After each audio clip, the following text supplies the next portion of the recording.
Assalamualaikum warahmatullahi wabarakatuh.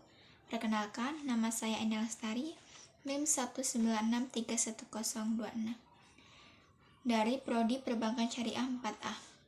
Baiklah, di sini saya akan menjelaskan tentang materi saya, yaitu variabel bebas dengan variabel terikat dan juga hubungan variabel bebas dengan variabel terikat. Yang pertama, pengertian variabel bebas dengan variabel terikat. Variabel bebas adalah suatu variabel yang apabila dalam suatu waktu berada bersama variabel lain.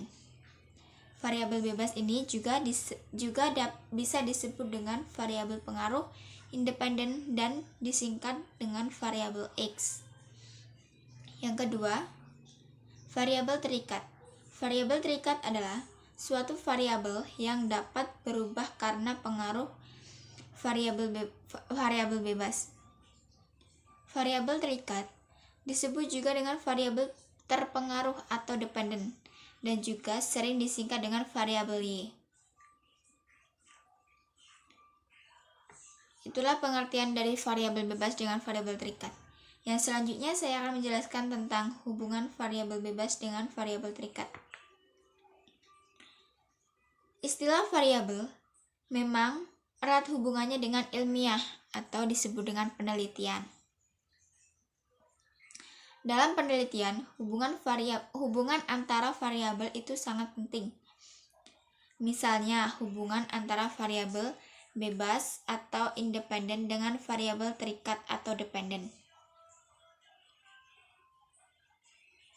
Hubungan antar variabel atau sering disebut dengan variabel bebas independen dan dengan variabel terikat dependen biasanya dikaitkan dengan analisis hubungan kausal.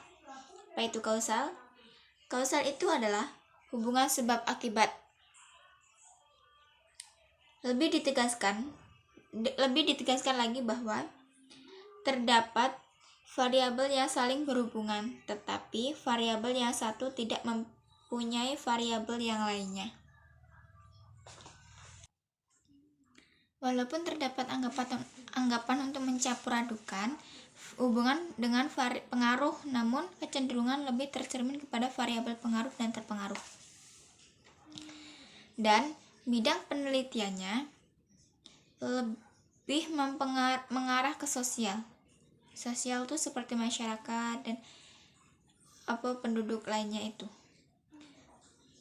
Usaha untuk mencari hubungan antar variabel sesungguhnya mempunyai tujuan akhir untuk melihat kaitan pengaruh antar variabel-variabel tersebut. Misalnya variabel bebas dan variabel terikat. Sehingga apabila hubungan variabel merupakan inti penelitian ilmiah, tentunya perlu untuk diketahui jenis-jenis hubungan antar variabel tersebut. Baiklah, berikut ini merupakan jenis-jenis hubungan antar variabel tersebut, yaitu sebagai berikut. Yang pertama, hubungan simetris. Hubungan simetris itu merupakan hubungan variabel tidak dipengaruhi atau disebabkan oleh variabel lainnya. Misalnya, kalau mengerjakan cepat selesai, sedangkan hasilnya tepat, maka kedua variabel tersebut mempunyai indikator dari seseorang intelijen, namun tidak bisa diartikan bahwa karena cepat lalu hasilnya tepat. Tidak bisa dikatakan seperti itu. Yang kedua itu hubungan timbal balik. Hubungan timbal balik adalah hubungan di mana suatu variabel dapat menjadi sebab dan akibat dari variabel lainnya. Maksudnya, dapat menjadi sebab akibat dari variabel lainnya itu adalah saling terpengaruh dan dipengaruhi. Hubungan timbal balik yang dimaksud yaitu apabila suatu waktu variabel X mempengaruhi variabel Y, sedangkan pada waktu yang lainnya variabel Y mempengaruhi variabel X. Misalnya, pendanaan modal mendatangkan keuntungan, dan pada gilirannya keuntungan akan memungkinkan pendanaan modal. Kata-kata tersebut saling terpengaruh. Saling terpengaruh di dalam pendanaan modal atau penanaman modal mempengaruhi keuntungan, dan pada gilirannya juga keuntungan tersebut akan memungkinkan penanaman modal tersebut. Nah, di situ saling terpengaruh. Jelasnya begini. Variabel terpengaruh dapat menjadi variabel pengaruh. Yang kedua adalah yang ketiga, hubungan asimetris. Pada pokoknya, di dalam analisis sosial terdapat hubungan asimetris, di mana satu variabel mempengaruhi variabel yang lainnya.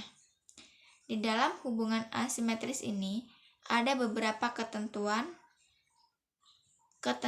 hubungan antar variabel sebagai berikut. Yang pertama, hubungan antara stimulus dengan respon. Hubungan antara stimulus dengan respon itu maksudnya adalah setiap hubungan stimulus tersebut ada respon baik dari variabel lainnya. Sedangkan yang nomor 2, yang B, hubungan antara disposisi dan respon.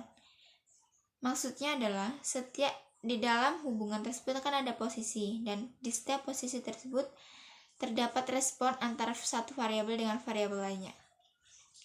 Yang C, yaitu hubungan antara diri individu dengan disposisi. Setiap antar individu tersebut saling terpengaruh dengan disposisi, atau setiap posisi tersebut memiliki hubungan dengan diri atau individu atau seseorang. Yang D, yaitu hubungan antar prekondisi.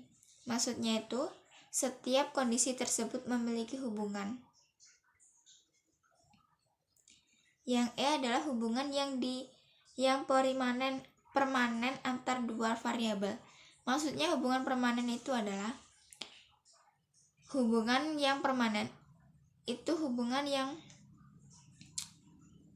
tidak pernah berubah atau terus terjadi. Yang F, yaitu hubungan antar tujuan dan cara.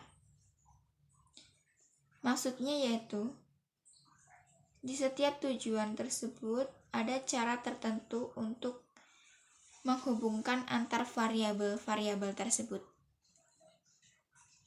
Salah satunya yaitu variabel bebas atau independen dan variabel terikat atau dependen. Jadi, dari pengertian di atas dapat ditarik kesimpulan bahwa variabel bebas adalah suatu variabel yang apabila dalam suatu waktu berada bersama dengan variabel lainnya. Variabel bebas bisa disebut dengan variabel X atau independen atau terpengaruh.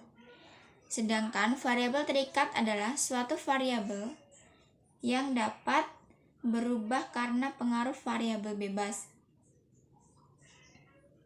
atau variabel X. Variabel terikat sering disebut dengan variabel Y.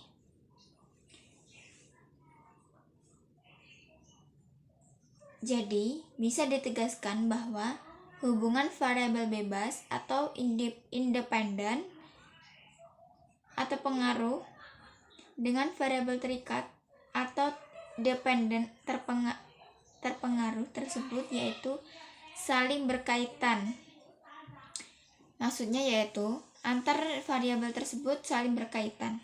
Antar variabel bebas dengan variabel terikat saling berkaitan dan saling mempengaruhi. Tersebut saling berkaitan atau hubungan sebab akibat atau kedua variabel tersebut saling mempengaruhi satu sama lain. Jadi disitulah letak hubungan antara variabel bebas dengan variabel terikat. Baiklah, sekian penjelasan dari saya. Jika ada salah kata, saya mohon maaf, dan kepada Allah saya mohon ampun. Saya akhiri. Wassalamualaikum warahmatullahi wabarakatuh.